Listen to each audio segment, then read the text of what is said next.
Сегодня огневой день, говорят военные, потому что основная тема учений – стрельба. Отточить боевые навыки и приобрести новые. Основная цель занятий – график расписан по часам. С военнослужащими срочной службы каждую неделю один день – это огневой день. Для офицеров это два раза в неделю. Соответственно, это сегодня такой день огневой, где офицеры, солдаты повышают свои навыки по стрельбе, выполняют нормативы. Каждую неделю военнослужащие абхазской армии выезжают на полигоны, где можно организовать соревнования. На этот раз занятия проходят здесь, в селе Нижняя Шера. Для этого подходит любой участок местности у командира роты, а лучше у каждого командира взвода есть учебно-материальная база, переносная учебно-материальная база, с помощью которой он в течение 30 минут может организовать занятия на любом участке местности.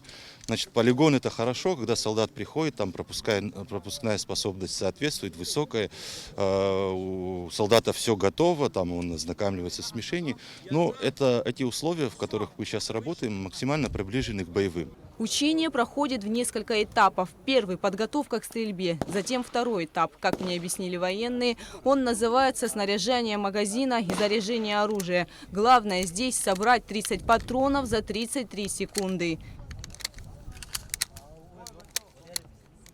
А это учебное место номер 5. Здесь стрельба проводится по двум направлениям – круговая мишень и маленькая мишень номер 8. Учения больше похожи на соревнования между военными. Количество боеприпасов солдатам выдается 11 патронов.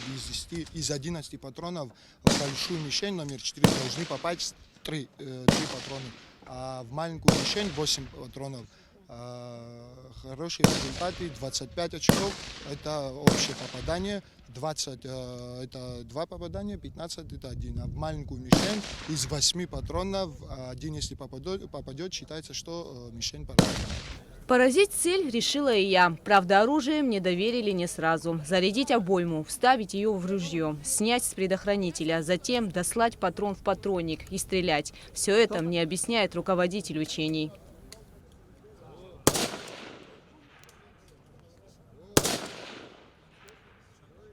Поставленную задачу удалось выполнить только со второй попытки. Самое главное – поразить цель. Мишень находится на расстоянии 100 метров. Сразу же после учений здесь пройдут соревнования между лучшими стрелками частей и подразделений Министерства обороны Абхазии. Гугут Савардани, Алексей Гухава, Абхазское телевидение.